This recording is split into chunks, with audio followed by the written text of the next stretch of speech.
Hello, everyone. Welcome to day, let's see, today's 10, so yes, today is day 11 of Monkey's Advent Calendar Reviews. Today, we are doing a duo review of Transformers Legacy. Uh, wow, I almost said Quake. Transformers Legacy, oh my god, wow. I've been handling Quake a lot more than SkullGrin here recently, so I keep getting them mixed up. It's amazing that Quake's a retool from this guy, by the way. But like I was saying, today we are reviewing Transformers Legacy Quake and Transformers Legacy Iguanis.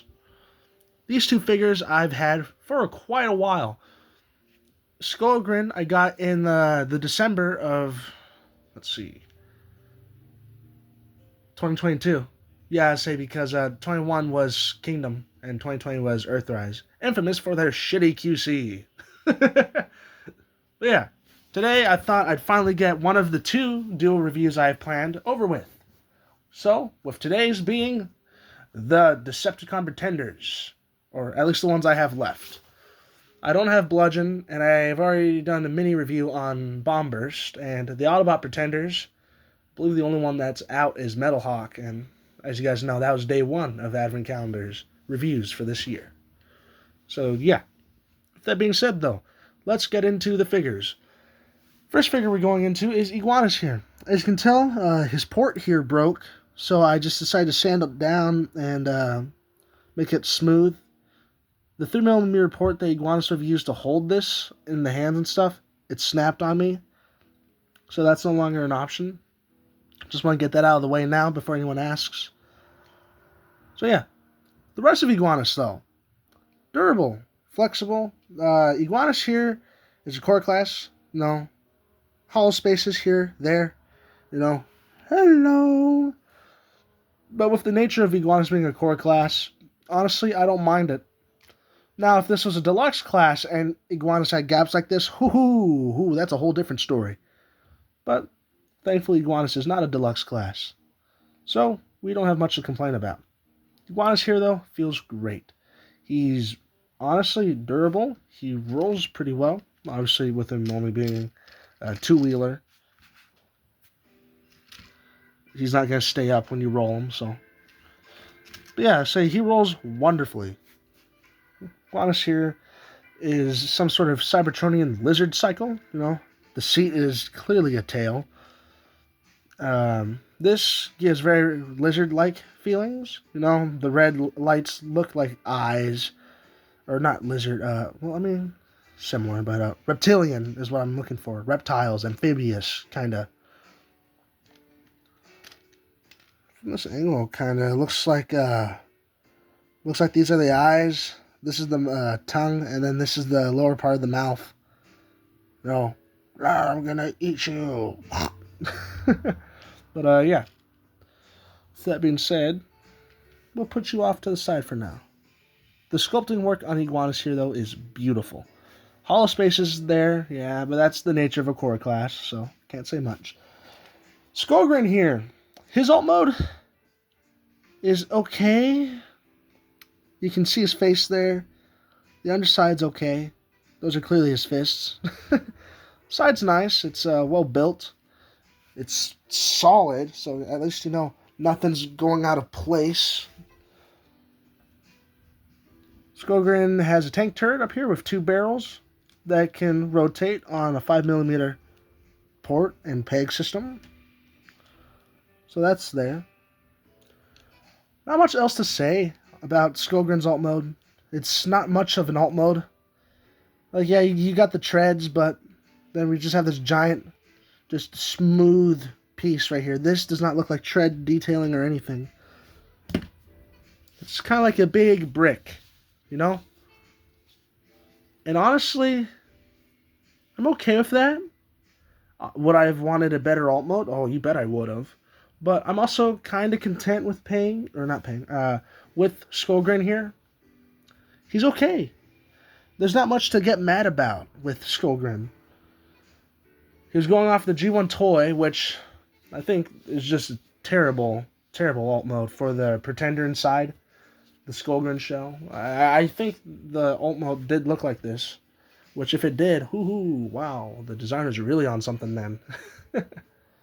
But yeah, with that being said, let's go into size comparisons.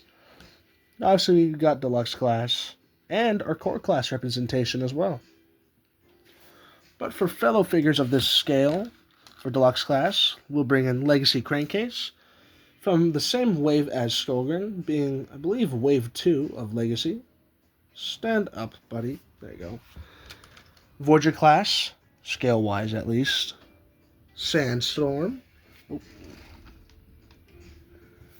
And Leader class in Legacy for scale-wise.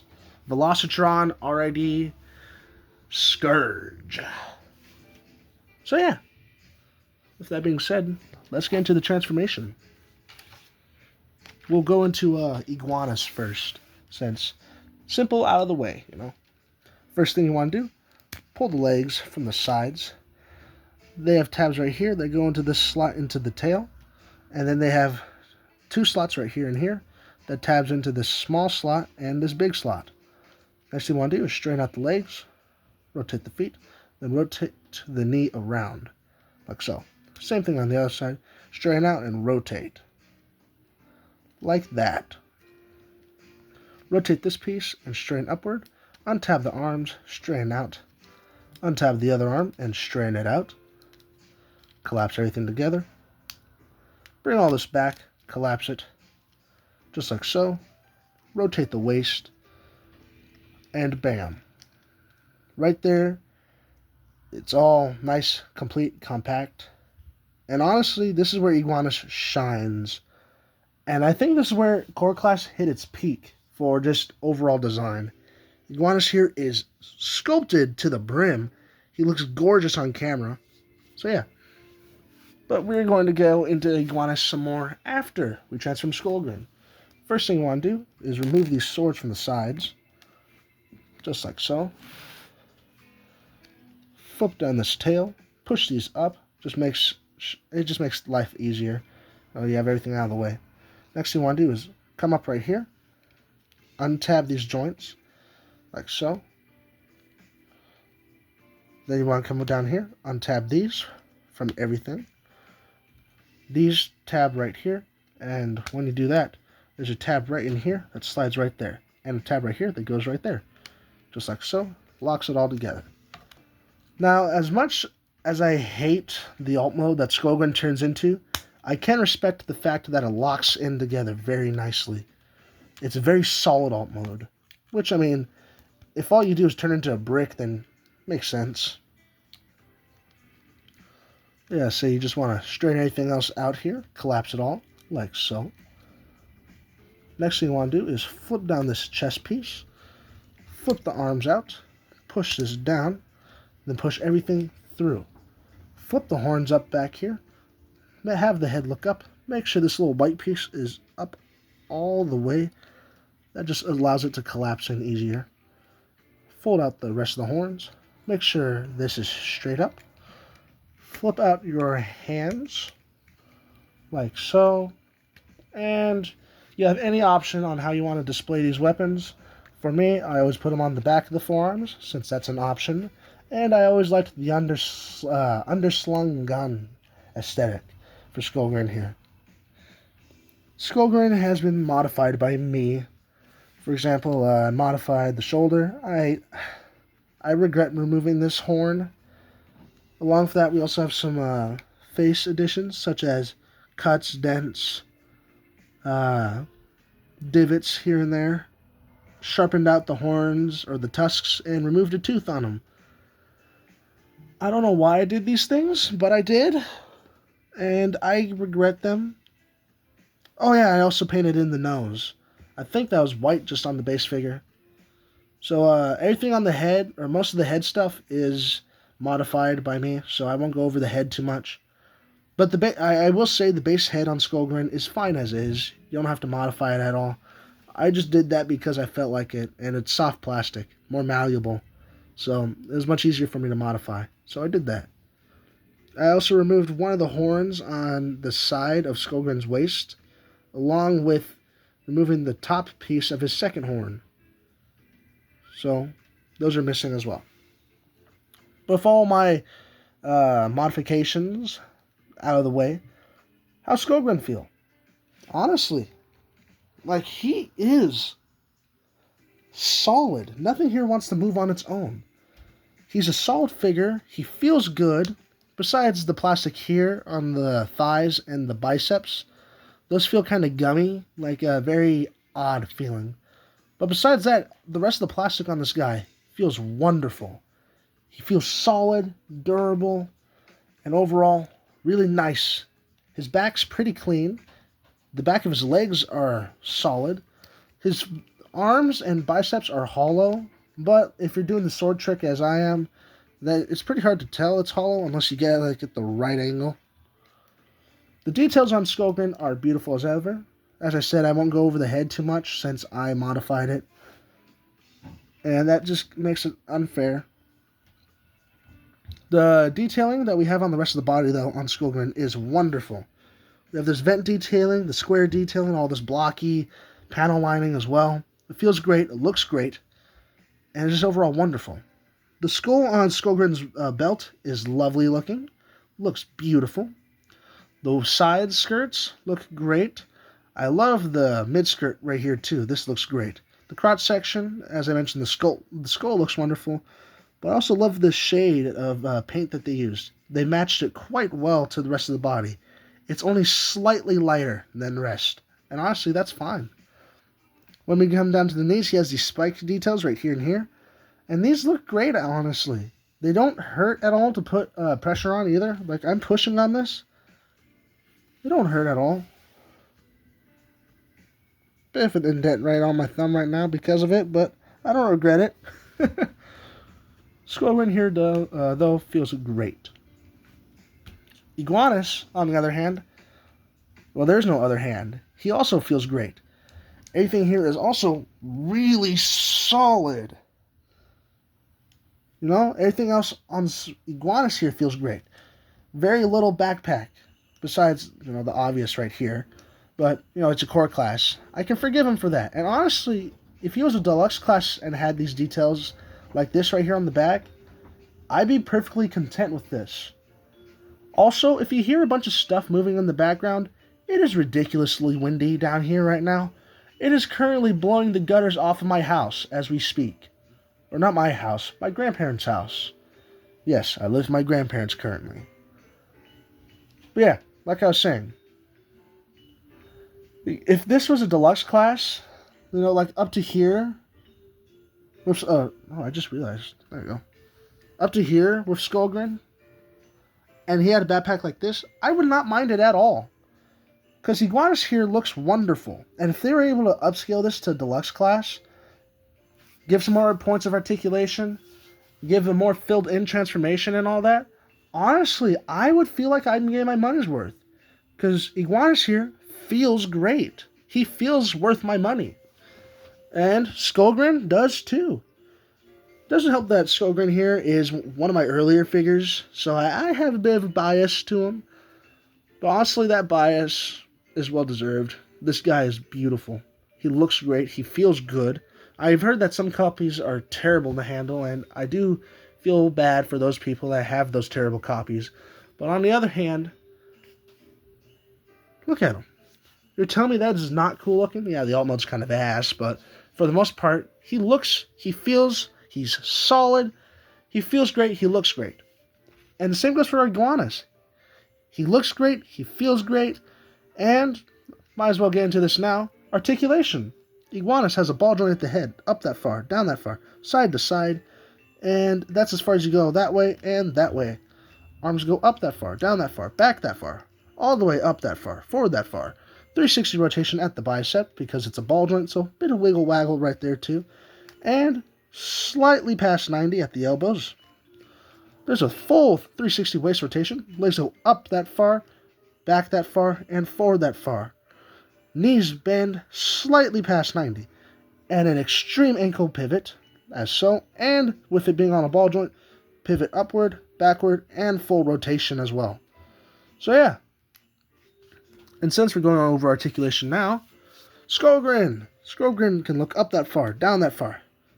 Head tilts side to side a little bit. Head turns all the way that far and all the way that far. Horns will get in the way a bit, but if you don't want your horns to fold in at all, then actually if you move the cannons out of the way, oh yeah, full 360 out of that. To be fair, it is a ball joint, so it makes sense. Arms go all the way around and unimpeded. Arms can go up that far. Probably a little further now. Oh, no, never mind. That was my fault there. Not the finger's fault. My fault. I screwed up. There you go. Arms can go up that far on both sides. So that's just how it is. There's a 360 rotation at the bicep. Quite a bit past 90 for the elbows. No wrist swivel, but he does have sword-wielding wrists due to transformation. So he can have that kind of a standoff kind of stance with the sword. He has a 360 rotation at the waist. The back can rotate around all the way like so. And he has some wiggle waggle at the tail due to transformation. Legs can go up that far as shown on both sides. You just want to make sure that if you're going to use the waist right here, push this rubber piece in a little bit and then do it. He can hit the splits. Legs can go back that far, forward that far, and a 360 rotation at the thighs, exactly 90 degrees at the knees, and an extreme ankle pivot like such, and a bit of foot movement right here. And with that all being said, that's about it I have to say for these guys. Now, let's do size comparisons. So, for deluxe class, oh, wait 1 second. Let's grab this and put this back on the forearm, or on the back of the forearm, like so. For core class, we have Iguanis, as always. For deluxe class, Legacy Crankcase. There you go. Had to fix the camera's adjustment. For Voyager class, scale-wise at least, Leader class Sandstorm. And finally, for Leader class, scale-wise, as always, Leader class Legacy Evolution Nova Prime. So yeah, as you can see, that's how they scale. Now, for final thoughts. SkullGrin is wonderful. I genuinely enjoy the mold. I enjoy Quake just as much. Iguanis is worth every penny you spend on him. Honestly, he's such a simple figure, and yet simplicity is what that figure needed, and he feels great because of it now. I do not regret spending full price on both of these. These are both genuinely good figures, and I would gladly recommend them to any collector. If you're looking just for a fun desk toy, Iguanis is great. If you're looking for something fun and posable, SkullGrin's great. And people don't like SkullGrin too much, so he's going for pretty cheap. And people like Iguanis a lot, but he's also going for pretty cheap. So if y'all are in the mood for some decent figures, or just fun figures, go right ahead and get these two. They're great. So with that being said, if y'all enjoyed the video, like, subscribe, leave a comment, do whatever you like. If you didn't like the video, still leave a comment. I'd love to hear your thoughts and your criticisms. Goes a long way, helps me improve the channel. So yeah, thanks for watching, and I hope you all enjoyed this video. See you all on December 12th with our next Legacy figure review, which is probably going to be Crankcase. So yeah, see you all tomorrow, and have a happy holidays.